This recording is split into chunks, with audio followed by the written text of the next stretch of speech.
morning, friends! It's day one of OtakuAthon. Since I am at home because I'm sick, I actually get to do some reading today, hopefully. My first plan is to indulge and to read a new-to-me series that I am truly enjoying. So the series in question that I want to read is Kiss Me at the Stroke of Midnight, and this series comes recommended by Kristen from Super Space Check. Kiss Me at the Stroke of Midnight is about an honors student named Hinana who lives a pretty ordinary life up until the day that a movie is filmed at her school and her path crosses with a superstar named Cade, who happens to be very cute, used to be a member of a boy band and all of that. And at first, you'd think that it would be like this once in a lifetime thing, but then they actually have a run-in and they actually end up in something. And I read the first volume maybe a few weeks ago and I absolutely loved it because it reminded me a little bit of fan fiction that I used to write. So that's really fun.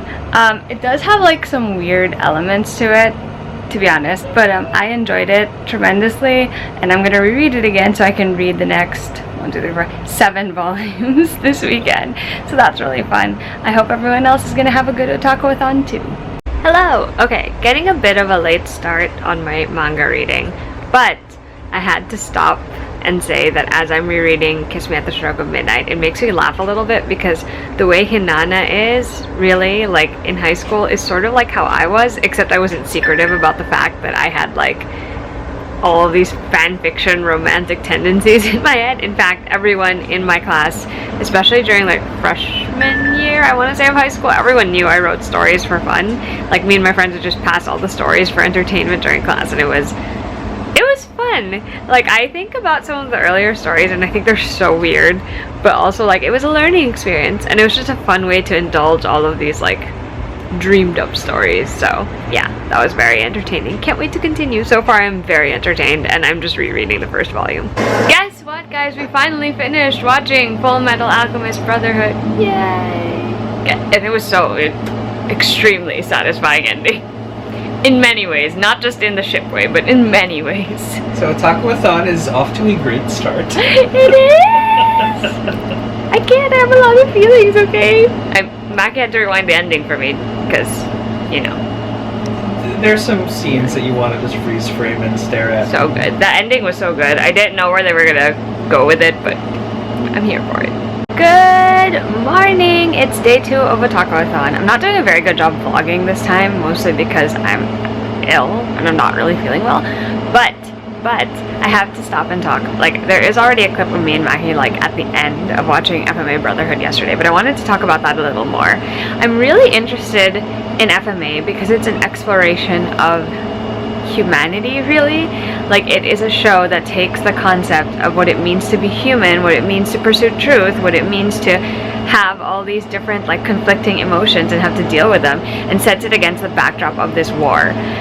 And it centers around the two brothers, Edward Elric and Alphonse Elric, and they have a lot to deal with because Edward is a state alchemist and he and Alphonse work for the military, but also they tried human transmutation at the very beginning, like very, very early on, and so Alphonse lost his body and Edward lost his arm and his leg. And so they're dealing with a lot along the way in their journey to get to the end of the show, but it's so interesting to me, just like examining all these characters, all the different friends they make, all the different enemies they have, and like their motivations and why they are the way they are. It's so intriguing. And the way it ends is not a direction I thought it would go, but it's a smart direction for me anyway, and I think that was truly enjoyable. Other than that, I read the first 5 volumes of Kiss Me at the Stroke of Midnight yesterday because I couldn't help myself.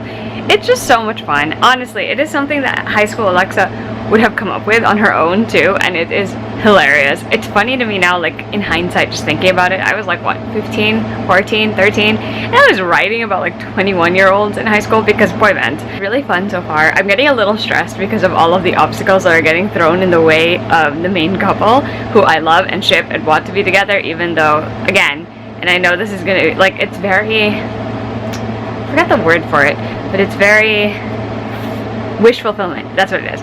Okay, it's a lot of wish fulfillment. So yeah, I'm gonna keep reading. I have 3 more volumes of that, and then who knows where I'm gonna go next. Alright, see you later. Bye. Hello friends, so it is officially day 3 of OtakuAthon, like I said, and I wanted to mention that we watched the OVAs for Yona. There are 3 of them, and it's so good. The first one is very cute, and it also has like a little bit of feels, but the second and the third are about Zeno, who is the yellow dragon, and that's a lot of feelings. It made me want to read the manga even sooner, so probably gonna do that. And then, what else? Oh, I finished 2 volume 2s. Hold on, I will try to hold them up for you. I finished the 2nd volume of Library Wars, which is really good still. It's basically a series set in a world where books are being censored by the federal government, and libraries and local governments have teamed up to prevent that from happening, and so more of that is happening in the 2nd book. And you kind of get to see the main character, Iko Kasahara's interactions with her captain and her teammate, and that adds a little extra to the book. And then I also read the 2nd volume of Happy Marriage by Maki and Joji. In this one, the main character, Chiwa, has gotten married to the CEO of her company, Hokuto, in secret, and now they're kind of going through the ups and downs of like having the secret relationship and also being 2 idiots who don't know how to say what they're feeling to each other. Okay, I understand that this series in particular is probably not going to be for everyone, but it's just so entertaining, and I'm like, I just want them to be happy and be together so badly, so that's how that's going. We're going to try and watch maybe more anime, and then I'll try to read a little more manga before I go to sleep today, but it's been a quieter OtakuAthon for me. Tomorrow I'm going to see if I can tackle the entirety of Yona of the Dawn, which is like 18 volumes, so good luck with me. Hello friends, it's day 4 of OtakuAthon. As you can tell, I'm in a little bit brighter spirits. It's probably because I've been able to recuperate a bit more. I'm still a little bit ill, but hopefully by tomorrow I will get the all clear and my life can go back to normal. Yesterday we watched a couple more animes. So we watched, what did we watch? My Love Story. So we watched about 5 episodes of that one. It's so cute. Kristen is the one who told us both to watch it, and it's adorable, and I'm really enjoying it so far. It's just cute. It just makes me feel warm and fuzzy on the inside. To make a quick switch, we started watching Seraph at the end. I think that's what it's called. No, I think there's something else. It's Vampire something Seraph at the end. I don't remember the full title, but it's also real interesting so far. Like, I didn't think we would get sucked in like that, but we did, so that's a good thing. I'm curious to see where that one goes, because I'd never heard about it before we started watching it. And then today, like I said, I'm going to try and read most of Yona, but I also want to try and catch up on a couple of other series, so we'll see whichever one I feel like reading. I actually don't have to work today because it's a holiday for us at our office, so I will be indulging yet again. Alright, I'll check in later. Bye! Just a quick update. Today I reread the 1st volume of Dream and Sun, and then I went straight into volume 2, and now I'm kind of disappointed because I don't have the rest of the series. The entire premise of it is that there is this girl named Shimana, and she feels like she doesn't belong at home anymore because her father got remarried. She has a new like half-brother, so she runs away from home. She ends up having this really random encounter with this dude who's drunk and passed out in the park, and then she ends up living in a house with this dude and 2 other people. And at first, like, you think it's just going to be this very cute, like, I don't know, reverse harem shoujo thing, but then it turns into this, it kind of reminds me of Fruits Basket in a way, and I am really enjoying it. And then after the 2nd volume, I was so sad because I was like, I just need to know what happens between 2 certain characters, so there's that. I also read the 1st volume of Kiss of the Rose Princess, which is by Aya Shodo, and in this one, the main character, Anise, has this rose choker, and her dad has told her to never not wear it because danger will befall her or she'll receive a punishment. And then one day, the choker mysteriously disappears, and she ends up being in possession of these 4 cards, and if she kisses the card, a rose knight comes out, and they're all people she knows in real life, but they get called by the cards, and like, I'm just utterly amused. It's like one of those stories where like it's so ridiculous, but it's also so amusing, and so I'm curious to see what's gonna happen next. Like, I have a theory, but I don't know like if like the whole actual real punishment thing is gonna come into play, so I guess we're gonna have to see. But yeah, it's been a pretty good morning for manga reading. I've also been reading fan fiction, which sort of semi-counts because it's always anime fan fiction, but you know, that's not really what we're here for. I'm gonna try and read more manga this afternoon if I don't fall asleep. Hello everyone! So, OtakuAthon is officially over, but I thought I would do a very quick wrap-up to show you guys what I did end up reading and talk a little bit about what I ended up watching as well. So I'm in better spirits now, in case you couldn't tell. I feel much, much better. Being sick was no fun at all. But yeah, so I have stuff to show you. So the first couple of things that I finished were all part of the same series, and that's Kiss Me at the Stroke of Midnight, which is by Rin Mikimoto. The entire premise of this is basically something straight out of high school Alexa's fanfiction dreams. It's basically the main character, Hinata, is just, you know, your ordinary good student, good daughter, good everything, but she secretly dreams of falling in love and a fairy tale of her very own. And it sort of happens for her when she meets Cade Ayase, who is a former boy band member who is now an actor, and they start a relationship. And yes, the premise is wild. Yes, there are like lots of things that are probably unbelievable about this one, but I'm enjoying it so much. I just think it's so delightful, and I'm going to show you all the covers because they're great. Like, each cover has just gotten successively cuter. So the first couple of volumes show them separately, like it's each character, so it alternates between Hinata and Cade. And then, well, let me show you the last Cade cover first. He's very cute. Just my type. So while I'm showing you these covers, I have to tell you, the reason why I love it so much is because literally I probably could have written this fan fiction. I probably wrote some variant of it when I was in high school. Like, I was a boy band girl. I still am. And I used to write all sorts of fanfic, and that was my first foray into fanfic. So yeah, so I read 8 volumes. So that is 8 right there. This one is very cute. And I'm dying because I just need the last 2 volumes like now, basically. So I also ended up reading 2 volume 2s. Well, actually 3, but let me show you the 2 first. Second volume of Happy Marriage, like I said, which is by Maki and Joji. And then in this one, the premise is that the main character, Chiwa, has gotten married to the CEO of her company, Hokuto, for financial reasons. But she's starting to have feelings for him, and she is unsure whether he has feelings for her. And it's real fun. Again, another one where like the premise is kind of out there, but it's still very enjoyable. And this other second volume I wanted to talk about is Library Wars Love and War Volume 2, with the story and art by Kero Yumi and the original concept by Hiro Arikawa.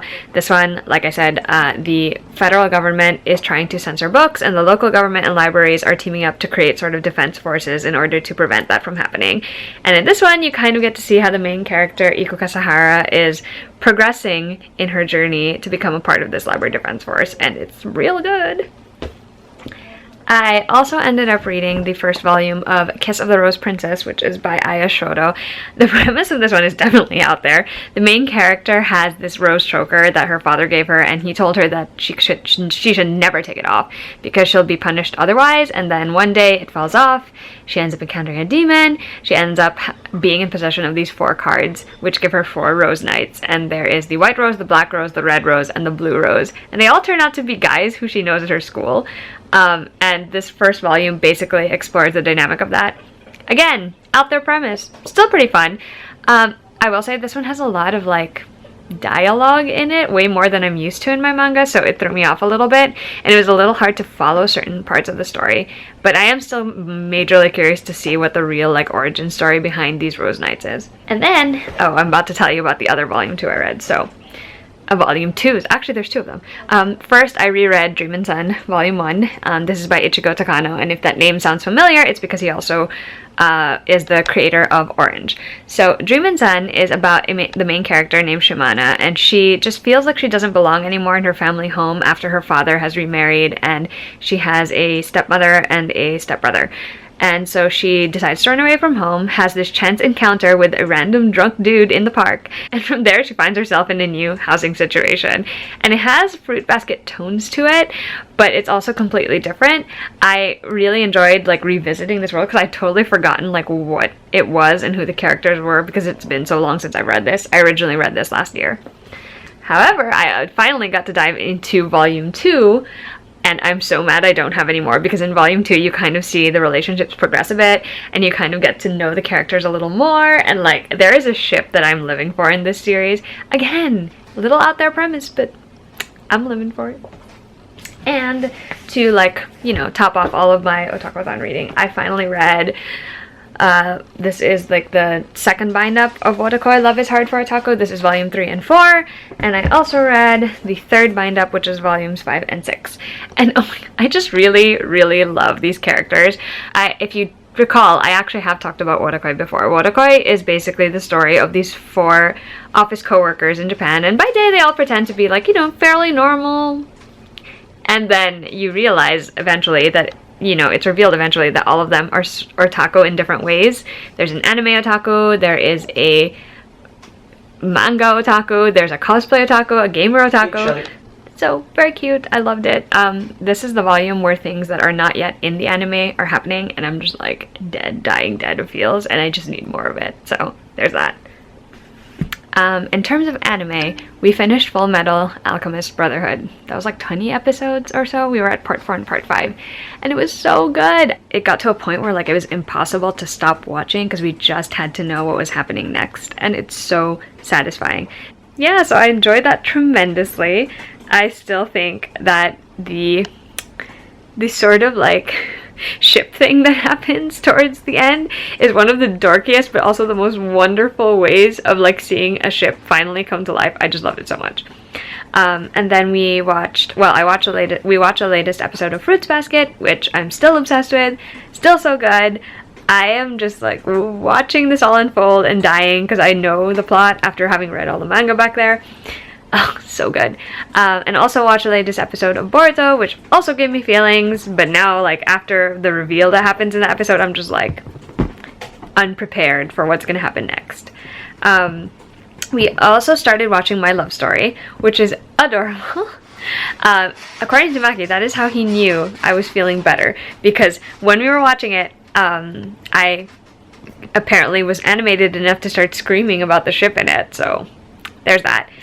And we also started watching, I don't remember what it's called, Vampire Legacies, Seraph at the End, or something like that, which I had never heard anything about, but it is very interesting. That's pretty much all we did for OtakuAthon, which is a lot, actually. I didn't think we would get as much done because I wasn't feeling well, but I guess I was wrong. So there, I hope everyone had a really good OtakuAthon, and I will see you guys in another video soon with Maki. Bye!